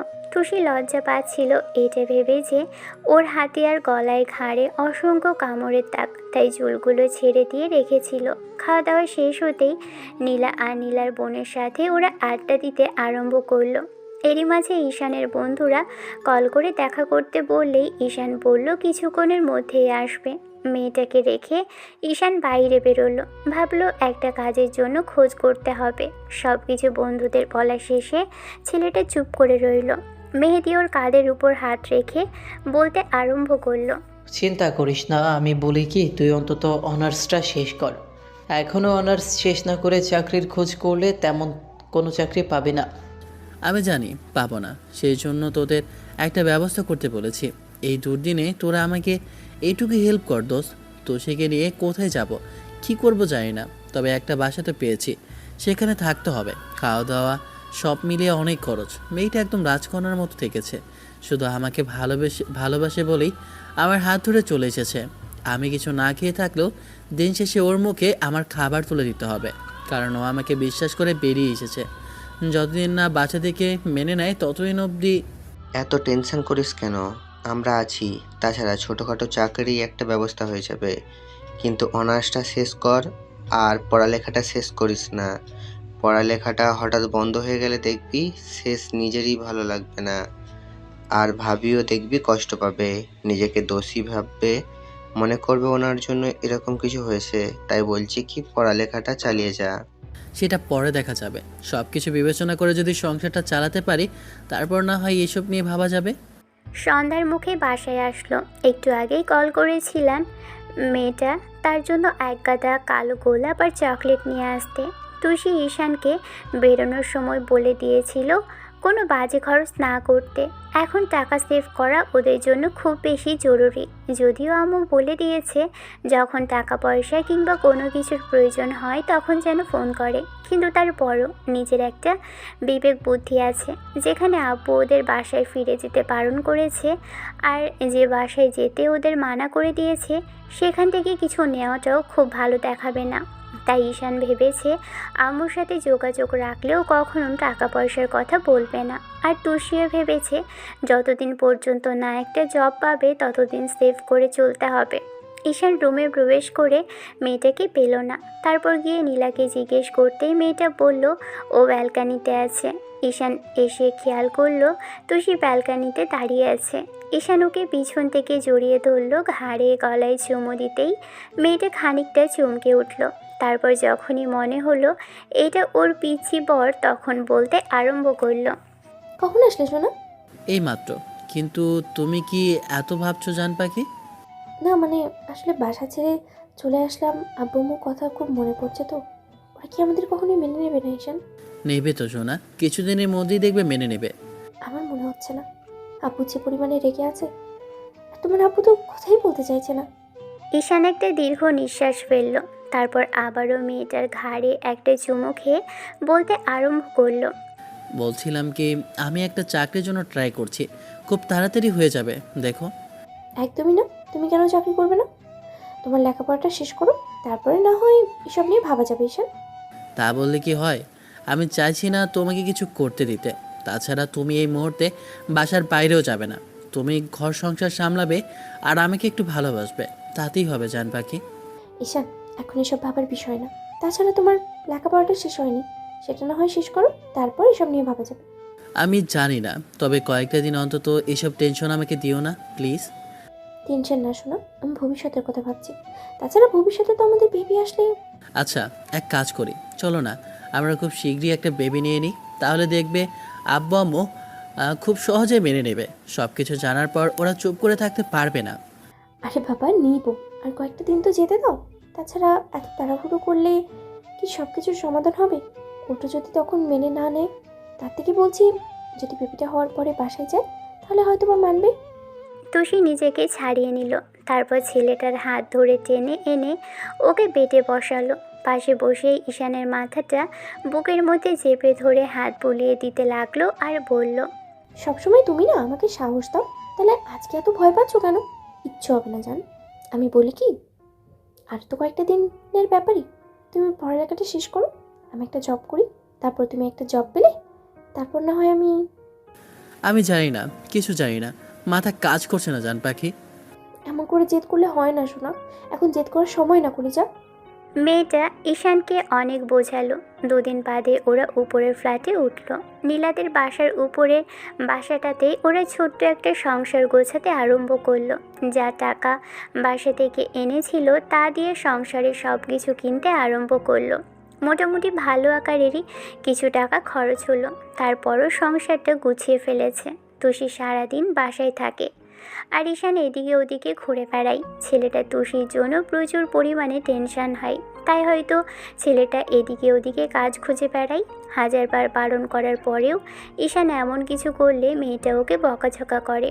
ঈশান এসে মেয়েটাকে জড়িয়ে ধরলে তুষি তখন আর রাগ করে থাকতে পারে না। শেষে আর কি, 1 মাসের মাথায় সেদিন তুষি নীলার এক ফ্রেন্ডের সাথে গিয়ে দেখা করলো আর ওদের অফিসে একটা চাকরির ব্যবস্থা হলো। ঈশান বারণ করেছিল, তারপরও মেয়েটা ওকে বুঝিয়ে সুঝিয়ে পরদিন থেকে অফিসে যেতে শুরু করলো। অফিসে যাওয়ার আগে ঈশানের কাছে এসে ওর কপালে একটা চুমু দিয়ে কিছুক্ষণ শক্ত করে জড়িয়ে ধরলো আর বলতে আরম্ভ করলো, ভুলেও কিন্তু কোনো ছেলের দিকে তাকাবে না, আর সময় মতো বাসায় চলে আসবে। যদি আসতে লেট হয় তাহলে আমাকে কল করবেন পৌঁছে গিয়েও কল করে দিবে, সময় মতো লাঞ্চ করে নেবে জান পাখি। তুমি এমন করে আমাকে বোঝাচ্ছ যেন আমি কোনো বাচ্চা। আমি জানি তোমার জানটা আমাকে নিয়ে কত টেনশন করে। এসব কিচ্ছু হবে না, তুমি একটু শান্ত থাকো। এদিকে ওদিকে ঘুরে না বেরিয়ে পড়ালেখা করো। বাসায় যখন বসেই আছো একটু পড়াশোনা তো করতেই পারো। সময় মতো খাওয়া দাওয়া করে নিও, কেমন? আমি কাজ শেষ করে চলে আসবো শোনো। কথা শেষ হতেই মেয়েটা ওকে রেখে চলে গেল। সারাদিন এদিকে ওদিকে ঘুরে তারপর দুপুরের দিকে বাসে এলো। ঘন্টার পর ঘন্টা মেয়েটা কল করেছে, জানার চেষ্টা করেছে কি হয়েছে, কোথায় কি হচ্ছে না হচ্ছে। এমন করেই কাটতে লাগলো দিন। এরই মাঝখানে আব্বু আর খালুজানের সাথে অনেকবার যোগাযোগ করার চেষ্টা করলেও ওরা রেগে আছে, তাই ওদের সাথে যোগাযোগ করা সম্ভব হয়নি। আব্বু আর খালামণির সাথে যোগাযোগ করতে পেরেছে। ওরা বারবার জিজ্ঞেস করেছে ওরা কেমন আছে। ঈশান তখন জানিয়েছে ওরা ভালো আছে, কিন্তু দিন শেষে ওদের যখন জিজ্ঞেস করেছে কখনো কিছু প্রয়োজন কি না, তখন বারণ করেছে। এরই মাঝখানে বন্ধুদের সাথেও কয়েকবার যোগাযোগ করেছে একটা জবের জন্য, কিন্তু ওরা কোনো হদিস দিতে পারছে না। ঈশানের যারা বন্ধু তারা অধিকাংশই মিডল ক্লাসের, আর তার উপর যাদের হাই ক্লাসের তাদের ব্যবসাগুলো দেশের বাহিরে, সেজন্যই আর কি তেমন করে কোনো হেল্প করতে পারছে না। 1 মাসের মাথায় সেদিন ঈশান বাসায় আসতেই দেখলো তুষি আগেই বাসায় চলে আসছে। এমন কিছু দেখে ঈশান অবাক হলো, কারণ অফিস ছুটি 4টে আর এখন 3টে বাজে।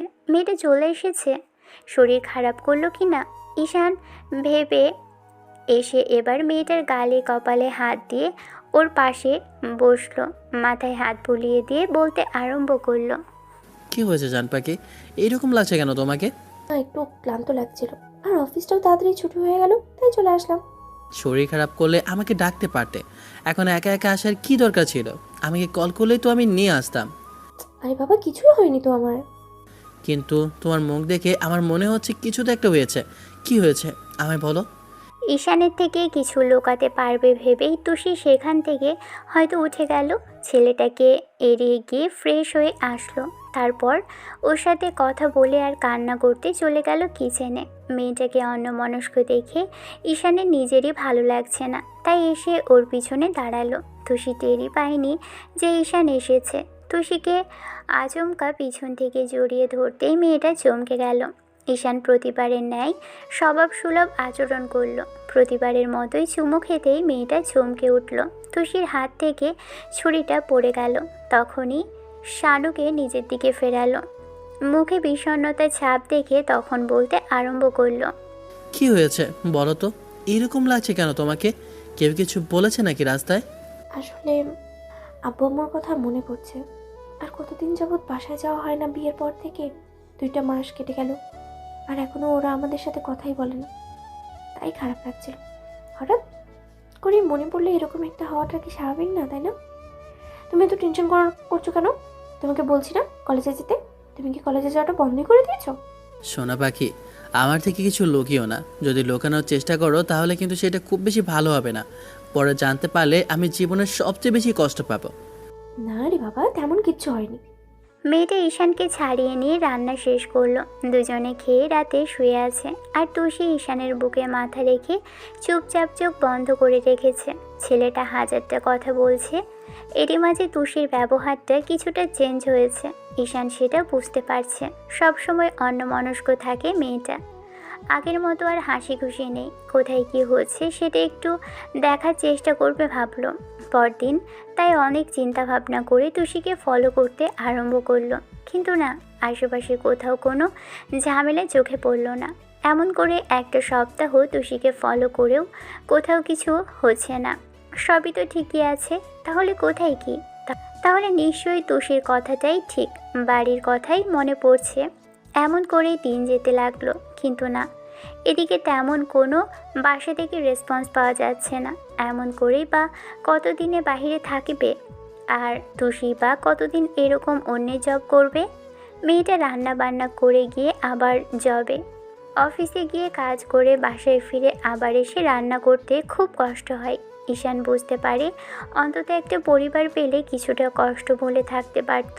সেদিন দুপুরের দিকে ঈশান বাসায় এসে খাওয়া দাওয়া করে ঘুমিয়েছিল। তখন তারপর ঘুম ভাঙলো তুষির কলে। বিকেল 3টে বেজে গেছে আর ঈশান উঠে দেখলো বাইরে প্রচুর পরিমাণে বৃষ্টি হচ্ছে।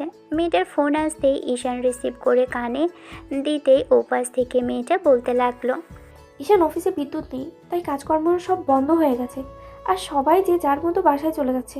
আমি একা কী করে যাব? আমার খুব ভয় লাগছে, বিদ্যুৎ চমকাচ্ছে। তুমি একটু আসবে?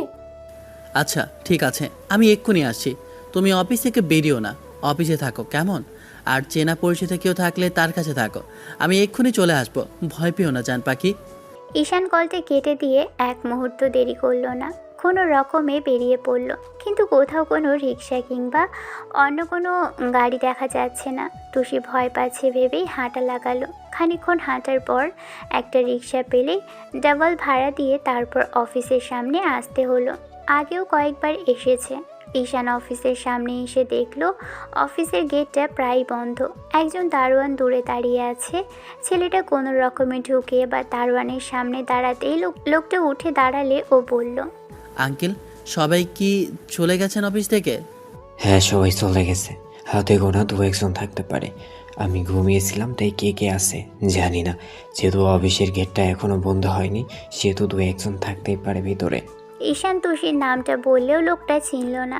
শেষে উপায় না পেয়ে ফোন থেকে মেয়েটার ছবি দেখাতেই এবার ভদ্রলোক বলতে আরম্ভ করলো, একে তো বেরিয়ে যেতে দেখিনি। আপনি বরং এক কাজ করুন, ভিতরে গিয়ে না হয় একবার খুঁজে দেখুন।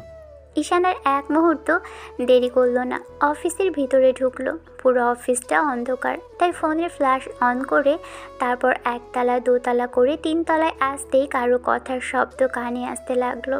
ঈশান ভাবলো হয়তো কয়েকজন মিলে আড্ডা দিচ্ছে, কিন্তু আরেকটু এগিয়ে আসতেই বুঝতে পারলো কারোর সাথে কেউ বেশ ধস্তাধস্তি করছে, কেউ কোনো মেয়ের সাথে বেশ মিসবিহেভ করছে। এমন কিছুর আভাস পেতেই ঈশানের বুকের ভিতর কেমন যেন ধক করে উঠল। মুহূর্তের মধ্যেই ওর মনে হতে লাগলো এটা তুষির গলা। ঈশান আর এক মুহূর্ত দেরি না করে দৌড় লাগালো। কয়েকটা কেবিন পেরিয়ে এবার ম্যানেজারের কেবিনের সামনে আসতেই যা দেখলো তার জন্য মোটেও প্রস্তুত ছিল না। ভিতরে একটা লোক তুষির সাথে বেশ ধস্তাধস্তি করছে। এমন কিছু দেখেই ঈশান দরজা ধাক্কা মেরে ভিতরে ঢুকলো। তুষি লোকটার সাথে পেরে উঠছে না। লোকটা যতই এগিয়ে আসছে তুষি ততই পেছাচ্ছে আর হাতের কাছে যা পাচ্ছে সেগুলোই লোকটার দিকে ছুঁড়ে মারছে। আর একটু পরে আসলে হয়তো আজকে অনেক বড় ক্ষতি হয়ে যেত। কথাটা ভেবেই বুকের ভিতর ধক করে উঠল ঈশানের। ঈশান গিয়ে এবার লোকটাকে নিজের দিকে ঘোরালো। তারপর কয়েকটা ঘুষি মুখ বরাবর মারতেই লোকটা নাক দিয়ে গলগল করে রক্ত পড়তে শুরু করলো। অন্যদিকে ঈশানকে দেখে তুষি যেন দেহে প্রাণ ফিরে পেল। মেয়েটা কিছুক্ষণের জন্য স্তব্ধ হয়ে গেছিল। ও নিজেকে ঠিকঠাক করে নিল, চোখ জোড়া মুছতে লাগলো। ভেবেছিল আজকেই বোধহয় সম্মানটা নষ্ট হবে। ঈশান আর এক মুহূর্ত দেরি করলো না, ইচ্ছে মতো লোকটাকে মারল। মারতে মারতে একদম ফ্লোরে ফেলে দিল। রক্তাক্ত অবস্থায় পড়ে আছে লোকটা আর ঈশান ওকে পা দিয়ে ইচ্ছে মতো লাথি মারতে লাগলো। একটু বাদেই তুষি অবস্থায় বেগতিক দেখে এসে জোর করে ঈশানকে ছাড়ালো। তারপর ছেলেটাকে নিয়ে অফিস থেকে বেরিয়ে আসলো। ঈশান তুষিকে একটা কথা জিজ্ঞেস করলো না, রাগীভাবে বেরিয়ে আসলো। তারপর এসে আবার সেই রিক্সা করেই বাইরে যেতেই তুষি বুঝতে পারলো শরীরটা এখনও অসাড় হয়ে আছে, হাত পা কাঁপছে মেয়েটার। ঈশান ওকে আলতো করে নিজের বুকের মধ্যে নিয়ে জড়িয়ে ধরলো। সাথে সাথে তুষি ফুঁপিয়ে উঠতে লাগলো। ঈশান ওকে শক্ত করে জড়িয়ে ধরে মাথায় 1000টা চুমো দিল, কিন্তু একটা কথাও জিজ্ঞেস করলো না। আর মেয়েটাও কোনো কিছু বলল না। বাসায় এসে ঈশান তুষিকে কোলে করে রুমে নিয়ে আসলো। তারপর বেডে বসিয়ে দিয়ে একটা টাওয়াল আর একটা শাড়ি নিয়ে ওয়াশরুমের দিকে পাঠিয়ে দিল। মেয়েটা কিছুক্ষণ বাদে ফ্রেশ হয়ে আসলো। তারপর ঈশানও গিয়ে ফ্রেশ হয়ে আসতেই খেয়াল করলো তুষি এখনও বেডে মনমরা হয়ে বসে আছে। ঈশান মেয়েটার মুখোমুখি বসলো। তারপর মুখের দুপাশে হাত রেখে বলতে লাগলো, তোমার কোনো ক্ষতি হয়নি তো জান পাখি? তুষি আবারও ফুপিয়ে উঠল আর মাথা নেড়ে না উত্তর দিতেই ঈশান ওর চোখ জোড়া মুছে দিল। মেয়েটাকে আবারও বুকের মাঝে লুকিয়ে নিয়ে বলতে আরম্ভ করলো, নেহাত তুমি ভয় পেয়েছো, না হলে আজকে তোমাকে আমি খবর করে ছেড়ে দিতাম। তোমার অফিসে এগুলা হচ্ছে আর তুমি আমাকে একটাবার জানাওনি। নিশ্চয়ই এই লোকটা তোমাকে অনেক দিন ধরে ডিস্টার্ব করছে। আমি সেটা খুব ভালো করেই বুঝতে পারছি। আর আজকে সুযোগ পেয়ে এরকম কিছু করেছে, তাই না জান? তুষি অনেকক্ষণ ঈশানের বুকে মাথা ঠেকিয়ে কান্না করলো। একটা পর্যায়ে মেয়েটা কিছুটা শান্ত হলো আর ছেলেটার বুকের সাথে মাথা ঠেকিয়ে বলতে আরম্ভ করলো। কিছুদিন ধরে লোকটা আমার সাথে বেশ মিসবিহেভ করছে। প্রথমে প্রপোজ করেছিল, আমি ওনার কথাতে রাজি হইনি। তখন তোমার কথা বলেছিলাম। আমাদের বিয়ে হয়েছে সেটা জানলে উনি শুনতে চাইনি, আর নানানভাবে আমার সাথে সময় কাটানোর অফার করে। আমি এড়িয়ে যাই, কিন্তু আজকে যে অফিস ফাঁকা পেয়ে আমার সাথে এরকম কিছু করার চেষ্টা করবে আমি ভাবতেও পারিনি। তাহলে এই ঝড় বৃষ্টির মধ্যেই বেরিয়ে আসতো। এতবার করে জিজ্ঞেস করার পরও এতগুলো কথা আমাকে কেন বলনি? এই জন্যই তোমার মন খারাপ থাকতো সব সময়, তাই তো? তুষি মাথা নেড়ে হ্যাঁ জানালো। ঈশান মেয়েটাকে কষিয়ে একটা থাপ্পড় মারলো। তুষি ভয় পেয়ে গেল। ঈশান আছে পাশে, কিন্তু একটা খুঁজতে লাগলো। তারপর টি টেবিলের উপরে থাকা গ্লাসটা নিয়ে ফ্লোরে ছুঁড়ে মারলো আর রাগী কণ্ঠে বলতে আরম্ভ করলো। তোকে একদিন বলেছিলাম না, তোর যদি কোনো অসুবিধা হয় সেটা আমাকে বল। আমি কি মরে গেছি যে তোর এগুলা বলা বন্ধ হয়েছিল? চাকরি করতে পারবি না বলে সংসার চলবে না ভাবিস? তোকে আমি বলেছিলাম না তুই শুধু আমাকে ভালোবাসবি, আমার আর কিচ্ছু চাই না। কিন্তু তোর এরকম পাগলামের কারণে তোকে আমি বাইরে যেতে দিয়েছিলাম। কি দরকার ছিল বল আমায়? খুব বেশি দরকার ছিল এমন যেচে বিপদে পড়তে যাবার? আমি দিন মজুরি করতাম, তারপরে তোর গায়ে আজকে যদি একটা ফুলের টোকাও লাগতো, এগুলা আমি কি করে ধুয়ে মুছে ছাপ করতাম বল? রাগে ঈশানের চোখ জোড়া লাল হয়ে আসে। তুষি ছেলেটার দিকে এগিয়ে যেতে লাগলে ঈশান ওকে দূরে সরিয়ে দিয়ে বলতে আরম্ভ করলো। একদম আমার কাছে আসবি না। আমাকে ভালো রাখার তোর খুব ইচ্ছে না? আমাকে ভালো রাখতে গিয়ে আমার ভালোবাসার গায়ে তুই দাগ লাগাতে গিয়েছিলি। এইটুকু ভাবিসনি যে তোর কিছু হয়ে গেলে আমি কি করে থাকবো? আব্বু আম্মুকে ছেড়ে এসেছি শুধু তোকে কাছে পাবো বলে, সারা জীবন তুই আমার সাথে থাকবি বলে, তোকে হারিয়ে ফেলবো বলেই আমি এরকম কিছু করেছি। তোর কথায় আমি চুপচাপ কাজ না করে বসে আছি, আর তুই সেখানে গিয়ে নিজের সম্মানটা খোয়াতে বসেছিলি। তুই আমাকে একটুও বুঝতে চাস না? বেবি প্লিজ আমার কথা শোনো। আমি আমি ভয় পেয়ে গেছিলাম, ভেবেছিলাম চাকরিটা চলে। তোর আমার থেকে চাকরিটা খুব বেশি প্রয়োজন না? আমি বাসায় চলে যাব, তুই চাকরি করবি। তোর কিছু হয়ে গেলে তোর চাকরিটা তোকে সেই সম্মান ফিরিয়ে দিত? বল বল আমায়। বেবি আমার কথাটা শোনো। আমার আমার ভুল হয়েছে, আর কখনো এরকম হবে না। প্লিজ তুমি রাগ করে থেকো না। দেখো সব ঠিক হয়ে যাবে। আমি আর কখনো অফিসে যাব না। তুমি যা বলবে সেটাই হবে। দেখো জানবা কি? তুষি ঈশানের কাছে আসার চেষ্টা করলে বারবার ছেলেটা ওকে দূরে সরিয়ে দিল। এবার তুষি জোর করে এসে ঈশানকে শক্ত করে জড়িয়ে ধরে বলতে লাগলো। প্লিজ আমার কষ্ট হচ্ছে, প্লিজ একবার জড়িয়ে ধরো। আর কখনো এরকম ভুল হবে না। দেখো। ঈশান শক্ত করে মেয়েটাকে বুকের সাথে জড়িয়ে ধরল। মনে হয়েছে ওর বুকের মধ্যে লুকিয়ে রাখবে। নিজেও বাচ্চাদের মতো করে ঈশান কেঁদে উঠল। ছেলেটাকে এমন করে কাঁদতে দেখে তুষির বুকের ভিতর কেঁপে উঠল। সাথে সাথেই মেয়েটা ওর শার্টটা খুব শক্ত করে খামচে ধরে বলতে লাগলো।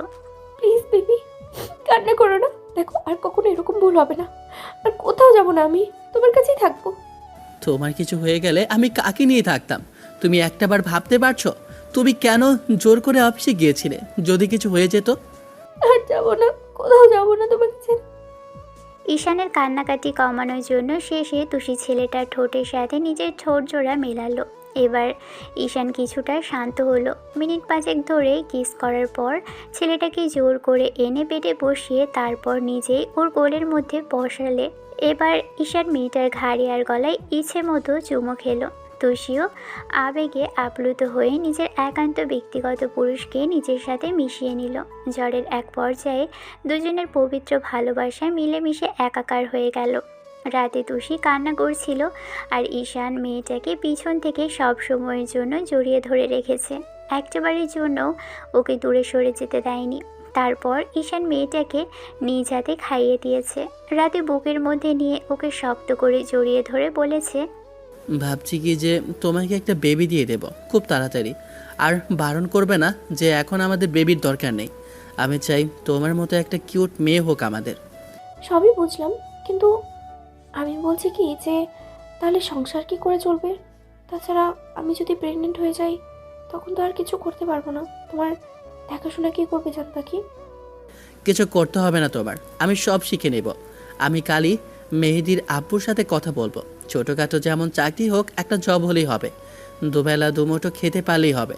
তোমাকে এত কথা চিন্তা করতে হবে না। তুমি আর আজকের পর ভুলেও ওই অফিসে যাবে না। আর ওই লোককে তো আমি দেখে নেব। না না, তুমি এরকম ঝামেলার মধ্যে জড়িও না প্লিজ। আমার তোমাকে নিয়ে অনেক ভয় হয়, যদি তোমার কিছু হয়ে যায় জান। ঠিক আছে, যাব না।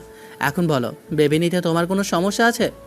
না না, আমি চাই তোমার মতো কিউট একটা বাবু হোক, আমার একটা রাজপুত্র হবে, ঠিক তোমার মতো দেখতে হবে।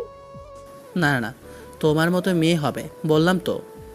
ঠিক আছে, এগুলো নিয়ে ঝগড়া করলে হবে না, এখন একটু আদর করে দাও আমায়। ঈশান মেয়েটাকে আদর করে দিয়ে ঘুমিয়ে পড়ল। 2 সপ্তাহ পরে ছোটোখাটো একটা জব পেল ঈশান। মোটামুটি প্রথম অবস্থাতেই বেশ কিছু টাকা স্যালারি দিবে, হয়তো সংসার চালাতে কিছুটা কষ্ট হবে, তারপরও তুষি ভেবেছে চালিয়ে নেবে। বাসায় বসেই কিছু করা যায় কিনা ঈশান সেটাই ওকে দেখতে বলেছে। তারপরও ঈশান বাসার বাহিরে যেতে দিতে নারাজ, আর গেলেও ওকে সাথে নিয়ে যাবে আর ওকে নিয়েই ফিরবে। এরই মাঝে ওর বান্ধবীকে বলে গেছে যে বাসা থেকে গেলে যেন ওরা আশেপাশেই থাকে। মেয়েটাও সবসময় ওর সাথে আড্ডা দিয়ে কথা বলে দিনটা কাটে। এমন করেই ছোট্ট এক সংসার আস্তে আস্তে এগিয়ে যাচ্ছে। মাসখানেক পরের ঘটনা, সেদিন তুষি সকালবেলা ঈশানকে রেডি হতে সাহায্য করছিল, কিন্তু এরই মাঝে মেয়েটা গা গুলিয়ে উঠল।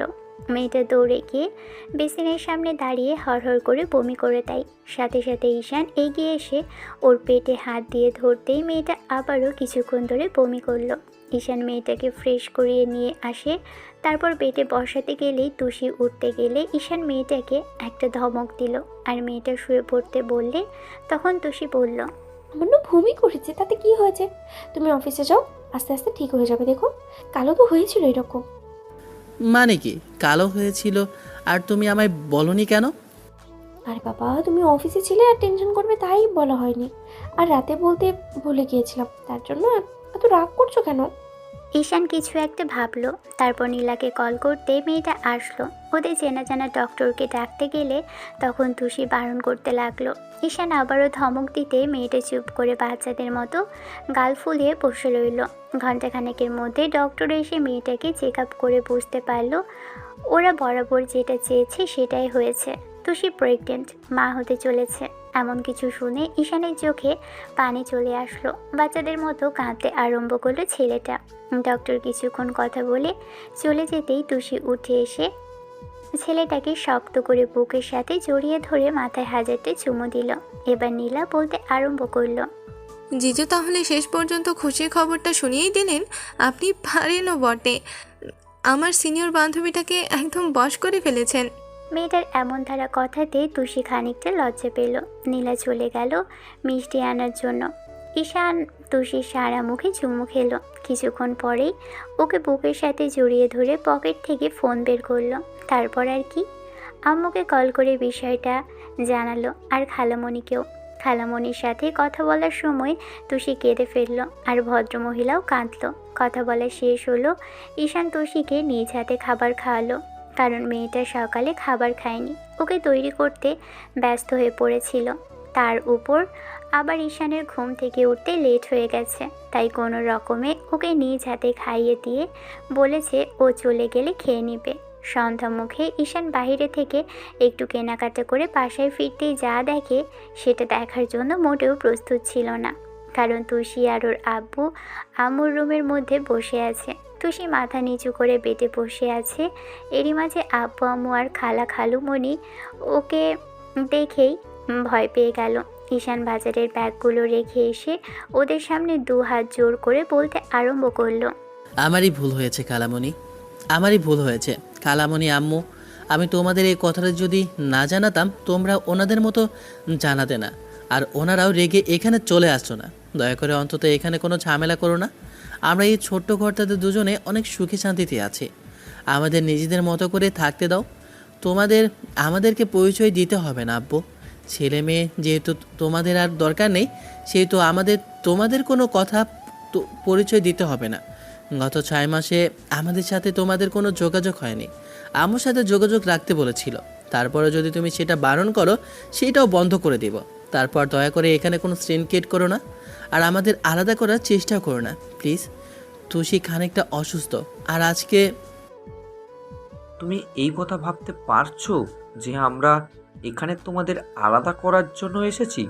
জানো, যখন জানতে পেরেছি যে আমি দাদু হচ্ছি, তখন কত খুশি হয়েছিলাম, আর তুমি এরকম একটা কথা বললে। আব্বুর এমন তারা কথা শুনে ঈশান যেন বিশ্বাসই করতে পারল না। ছেলেটা একবার আব্বুর দিকে তারপর তুষির দিকে তাকাতেই মেয়েটা মাথা নেড়ে হ্যাঁ সূচক উত্তর দিল। ঈশান আব্বুকে উদ্দেশ্য করে বলতে আরম্ভ করলো, সে না হয় বুঝতে পারলাম, কিন্তু তোমার কথা আমার কেন জানি বিশ্বাস হচ্ছে না। তার উপরে খালামণি এখানে এসেছে। আসলে তুই সে কান্নাকাটি করছিল, তাই খালামণিকে জানাতে বাধ্য হয়েছে, কিন্তু খালু যে জানতে পেরে চলে আসবে সেটা বুঝতে পারেনি। প্লিজ আমাদের এখানে কোনো রকম ঝামেলা করবেন না। আমি তো আর আপনাদের বাসায় যাচ্ছি না, আর আপনার মেয়েও আর আপনার সাথে কথা বলার চেষ্টা করে না। এটা ঠিক যে প্রথম আমরা চেষ্টা করেছিলাম আপনাদের সাথে যোগাযোগ করার, কিন্তু কি করব বলেন, আব্বু আম্মুর থেকে যতই রাগ যে করে চলে আসি, ছেলে মেয়ে তাদের থেকে দূরে থাকা কষ্টকর, আর কখনো থাকিনি তো তাই। তার উপর আপনার মেয়ে আপনাদের জন্য সবসময় মন খারাপ করে আর নিজেকে দোষারোপ করে। ওকে বোঝানোর জন্য বারবার ফোন করতে হয়েছে, আর এখানে এত খুশির একটা খবর আপনাদের না জানিয়ে থাকতে পারেনি। অবশ্য আপনাকে আর আব্বুকে জানানোর ইচ্ছে ছিল না, কারণ আপনারা তো আমাদের মানতেই পারেননি, তাই জানাতে চাইনি। কিন্তু আপনারা তো জানতে পেরে এখানে এসে ঝামেলা করবেন, সেটা আমি জানতে পারলে কখনোই এসব বলতাম না। ঈশান, তুই কি বলেছ এসব বাপ? আমি তো ঠিকই বলছি খালু। আসলে আপনাদের তো এটা নিয়ে সমস্যা যে আমরা একটা মিডল ক্লাস ফ্যামিলির মতো করে এখানে এসে থাকছি, কিন্তু কি করব বলেন, ভালোবাসার কাছে এগুলো কোনো বিষয় না। ভালোবাসা যেখানে সুন্দর, সেখানে ঘরে অল্প রোজগারের দিন চলা যায়, সেটা আমরা এই 6 মাসে বুঝতে পেরেছি। এই 6 মাসে আপনার মেয়ে আমার প্রতি কোনো দিন অভিযোগ করেনি জানেন। উল্টো আমারই রাগ হয়েছে, ও আমার সাথে ঝগড়া কেন করে না, ও আমাকে বকাঝোকা কেন করে না। জিজ্ঞেস করলে বলেছে, আব্বু আম্মুকে ছেড়ে চলে এসেছো আমার জন্য। এখন যদি তোমার সাথে রোজ রোজ ঝামেলা করে ভালোবাসার জায়গায় ঝামেলাটাই বেশি হবে। আমি চাইছি না এইসব নিয়ে আমাদের মাঝে ঝামেলা হোক। স্বামী স্ত্রীর মাঝে ঝামেলা হওয়া, দুষ্টু মিষ্টি খুনসুটি হওয়া স্বাভাবিক, কিন্তু আমাদের মাঝে খুনসুটিটা থাকুক, ঝামেলাটা সাইডে রাখি। ঈশানের চোখে পানি আসলো এটা ভেবেই যে এরা এখানেও ঝামেলা করতে চলে এসেছে। এবার খালামণি এসে ওর হাত ধরে টেনে এনে খালুর পাশে বসিয়ে দিতেই ভদ্রলোক ওকে এক হাতে জড়িয়ে ধরে মাথায় হাত বুলিয়ে দিয়ে বলল, ঈশান, আমরা কোনো ঝামেলা করতে আসিনি রে বাপ, তোদের দেখতে এসেছি। তোরা কতটা সুখ শান্তিতে আছিস সেটাই দেখলাম। আসলে তোর খালামণির কাছ থেকে আমি সবই শুনেছি। তারপর আজকে উনি কান্নাকাটি করে সব কিছু বলছিল। হ্যাঁ, তারপর যখন তোর আব্বু আম্মু আমাদের বাসায় আসলো আর সবটা জানালো, আর নিজ থেকে তোর আব্বু আমাকে রিকোয়েস্ট করলো সবটা মেনে নেওয়ার জন্য, আর কোনো ঝামেলা না করার জন্য, তখন আর চুপ করে থাকতে পারিনি। ভেবেছি ভালোবাসাই তো আমার সম্পর্কের একটা ভিত, তাহলে কেন সেই সম্পর্ক আমরা বাধা হব। আর তোরা যেখানে সুখে আছিস সেখানে কোনোই বা রাগ করে থাকবো। অবশ্য এসব বিষয়ে তোরা কখনো জানতে চাস না, ভালোবাসার কেন বিপরীতে ছিলাম। যাই হোক, এসব নিয়ে আর কোনো কথা বলতে চাইতেছি না। আমরা দুই পরিবার ঠিক করেছি তোদের বাসায় ফিরিয়ে নিয়ে যাব, কিন্তু একটা কথা, আমার যেমন ছেলে নেই, তোর আব্বুরও তেমন মেয়ে নেই।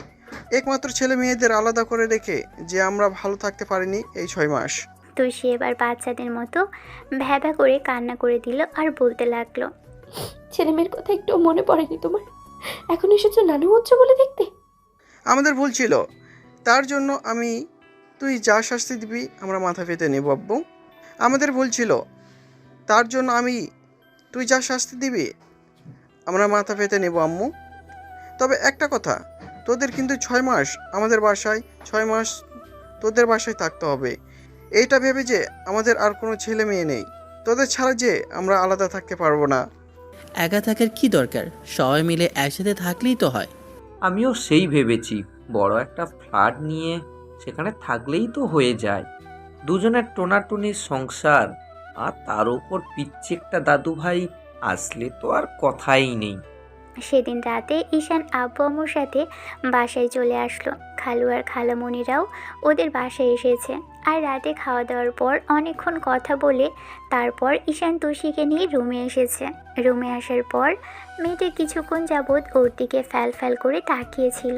ঈশান এমন ওর রুমটা চারপাশ ঘুরে দেখছে, তারপর ব্যালকনির দরজা আটকে দিয়ে ড্রিম লাইটটা জ্বালিয়ে দিয়ে আসতেই তুষি ওর পাশে শুয়ে পড়ল। ছেলেটার দিকে হাত বাড়িয়ে ডাকতেই মেয়েটা এসে বুকের মধ্যে শুয়ে পড়ল। তারপর বুকের সাথে জড়িয়ে নিয়ে কপালে চুমু দিয়ে বলতে লাগলো, অসংখ্য পরিমাণে ধন্যবাদ বউ। জানো, আজকে তোমার মাধ্যমে যে নতুন অনুভূতির সাথে আমি পরিচিত হলাম, তার জন্য আমি অনেক বেশি খুশি, তোমাকে বলে বোঝাতে পারবো না। তোমাকে এতগুলো লাভ ইউ, কারণ তুমি আমাকে আম্মু হতে সাহায্য করেছো। তোমার জন্য আমি সেই সুখটা পেয়েছি যারটা। ঈশান তুষি ঠোঁটের সাথে আলতো করে ঠোঁট ছোঁয়াতে মেয়েটা ওর চুলগুলো আলতো করে আঁকড়ে ধরলো। ভালো থাকুক ভালোবাসা। দেখা হয়েছে অন্য কোনো দিন অন্য কোনো গল্পে। ততদিন পর্যন্ত সুস্থ থাকবেন, ভালো থাকবেন, আমাদের সাথেই থাকবেন। ধন্যবাদ। আল্লাহ হাফেজ।